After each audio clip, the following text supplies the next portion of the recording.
أيه Somalia toso siti sabaye abakina tagdarane tayero wilingine. Oh good يا موسى خلاص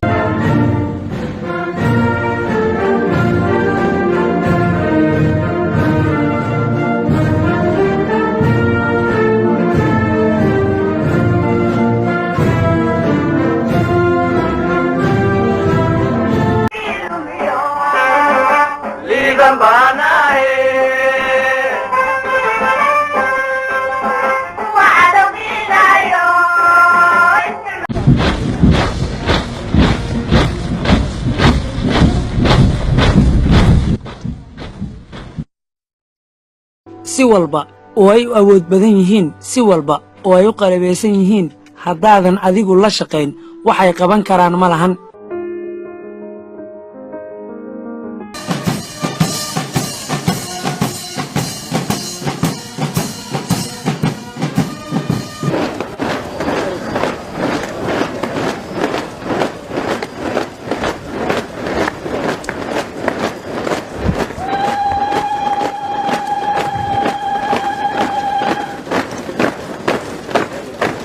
gaarayay 387 askari oo qaarkood si gaala loo tababaray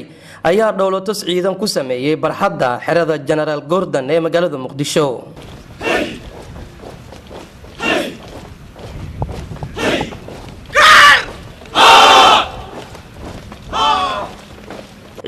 maanta oo la joogo Soomaalida waxaa la gudboon inay dib u dhistaan ciidankoodii si ay mar labaad saaxadda siyaasadeed ee Geeska Afrika ugu soo noqdaan. si taas loo helo waxaa laga maarmaan ah in shacabka iyo dawladduba loo guntado kamari dhalinta dhismaha ciidan haybad leh oo difaac adag u noqda calanka Soomaaliya kula hayeen saldhig ciidan laakiin taasi kama hor istaagin xoogga dalku inuu biyaha dhexdooda kula dagaalamo al-shabaab oo ugu dambeynna uu kala wareego deegaanka Sanguni qoysaskii halkan ku noolaa waa ay ka barakaceen markii ay harqiyeen biyihii webiga oo ay ooda uga soo qaadeen al-shabaab